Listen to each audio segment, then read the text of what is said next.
Hi guys, I was gonna wait until I was 90 days, so 3 months clean, 3 months off alcohol, that is, 3 months sober, and decided not, why not, it's 5 days until then, so, and I'm gonna hit it, of course, gonna smash it.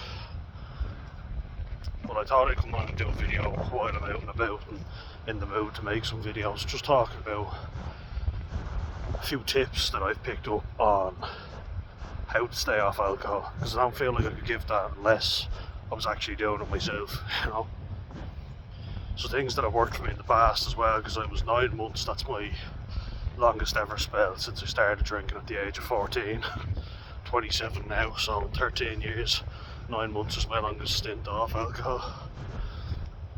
So, tip number one, what I would say, and these are in no particular order, it's just some of them will definitely be more important than others, but number one would be avoid the situation that would trigger you to drink, avoid the environment as well. So for me that was nightclubs. I've gone to the pub before, even when I was actively drinking, and I've said, nah, I'm going to have a coffee and a water tonight, because I was with a good group of mates. Now, some people can't do that, and if you know you can't, don't go. But for me, pubs were never really much of an issue. I've always liked the pub, I've always enjoyed it. A good gastro pub, I'll get a good meal, and I'll chat to good mates, and we'll catch up. So for me, weirdly enough, that's not always a trigger. But there have been occasions, like, I'm in a nice pub, it's a beautiful day, we've been outside doing something like the Martello and Bray, beautiful pub, lovely little spot, great food, it's right by the sea, go for a swim, and then afterwards you pop in, get some food and some pints, and they go down really well. Also I could Bray head. So avoid the situation, avoid the trigger. Then tip number two would be avoid toxic people. So it's like, how do you know? Someone who's toxic for me is someone who changes depending on who they're with, When they're on their own with you, they're fine. But when they're around other people, they put you down. That always made me just want to get out of my head, I just wanted to get pissed and forget who I was with. People who you get nervous before meeting, that's something that you really want to watch out for. I think now family members, and sometimes there'll be friends who are friends with other friends and they tell their friends, and sometimes it'll be a case of, well, I can't tell my mate who I like not to invite this person out, that's up to them. Do you know what I mean? Like, they might invite this fella out because they don't have a problem with them. I can't control that, but what I can do is I can limit the time I spend talking to that person. And sometimes as well, talk to them and let them know that they've pissed you off and they've upset you. And they might go, oh shit, I'm sorry, I never realised, and they might change their ways. But that for me is a trigger. If I know I'm going to be in company of someone who's going to be taking the piss out of me and slagging me off, I'm going to drink. Combine that with the first thing I said, the environment and the situation, and then you've got a real recipe for disaster. So then tip number three is, it's an interesting one, but dates for me are something where I want to impress the girl that I'm going out with. I want to appear fun and easygoing. What helps us do that? A couple of drinks. So if you're dating, like if you have a girlfriend or whatever and she kind of knows, or he, boyfriend, it's, I don't discriminate based on genders, or if you're a they, them, whatever, you have a partner. Partner's a better word. Should have just said partner, but if you have them, it's great, because you have them. They know you don't drink, or they support you trying to get off it, and they like you for who you are. That's another thing.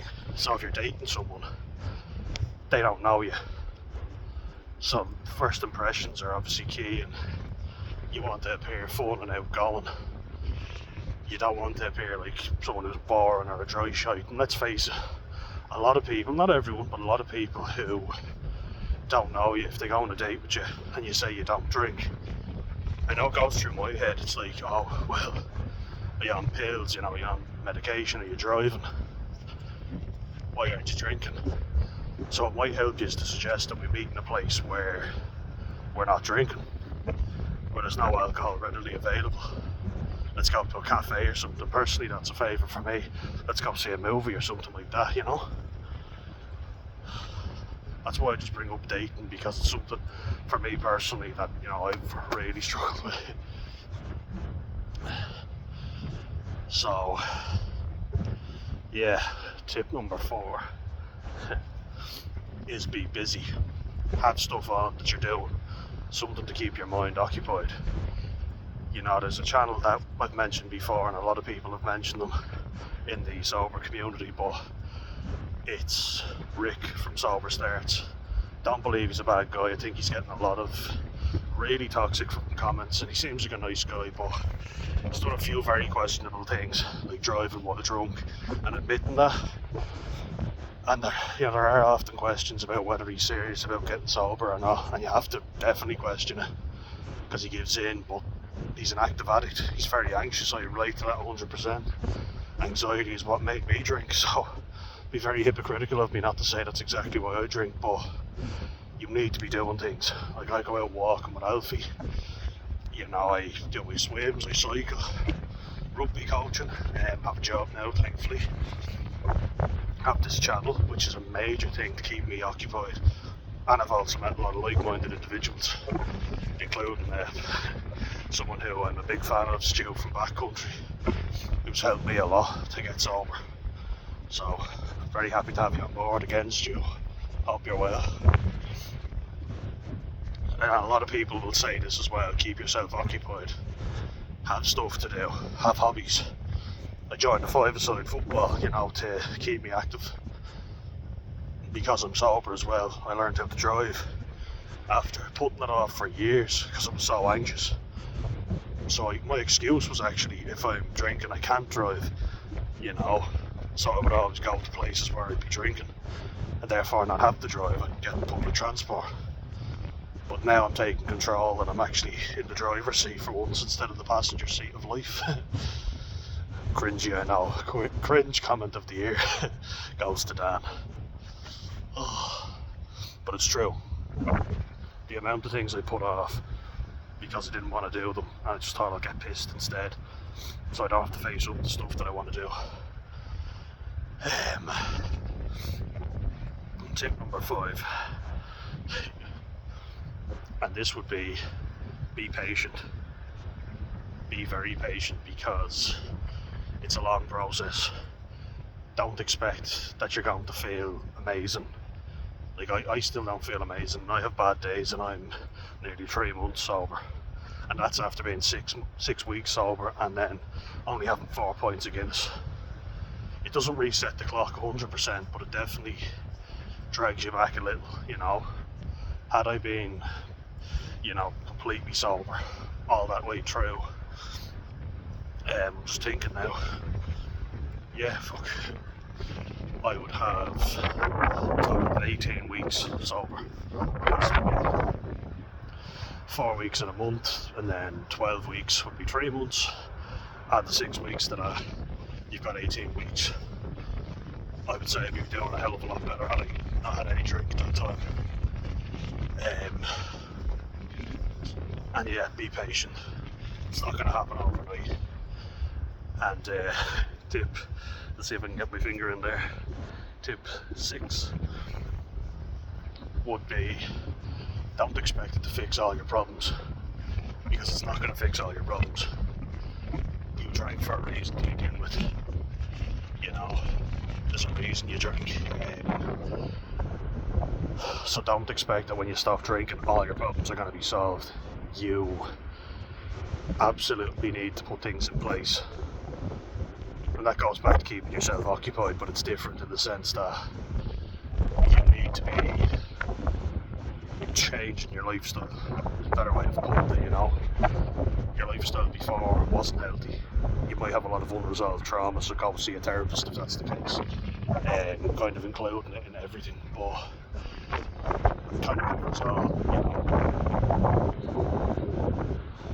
If you've got unresolved trauma, deal with it because it will bury you, you know. Or you can try and bury it, but it's not going to work out very well. I know that from personal experience. Let me tell you. And then I'm going to give, I'll do another one. Can I get to tip number 7? Get out in nature. Like, you definitely will feel better in this. You know, sitting indoors all day, complaining and feeling sorry for yourself, you're bound to want to drink. You're going to want to get out of that headspace. And how's that going to affect you? It's going to make you 10 times worse. Just go outside, do a small walk. I'm blessed now where I am. I can, well, you know, I'm blessed, but a lot of people don't use the facilities that they have. I have a beach right on my own doorstep. I cycle down to the beach, I walk and go swim. Even this time of the year, you know, so that's me being proactive and actually doing something productive. There's lots of people who don't do that, even though they live literally right beside the beach. So yeah, I am lucky, but I use what I've got, and I'm grateful every day that I have it. You know, because there are days where I'm like, fuck this, you know, is this the rest of my life? I'm still young, you know, I can still drink, you know, I medically don't have to stop. But it's certainly, there have been warning signs, like high blood pressure at my age, and alcohol will not help that because there's no organ that it doesn't affect negatively. You know, it's not going to affect anything positively. A few alcohol remedies here or there, whatever, you know, but in general it's poison. It's going to, sorry, step into a hole there. It's going to fuck you up, you know. It's going to damage every single organ. It's only a matter of which organ it damages the most and which organ packs it in first. You know, usually it's the liver or the pancreas, but the heart, people never talk about that. Alcohol-related heart disease is a thing. What do we think of when we think of damaging the heart? We think of smoking.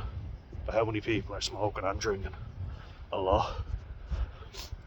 You know, they'll give up one addiction for another. So it's you know, something just to help you.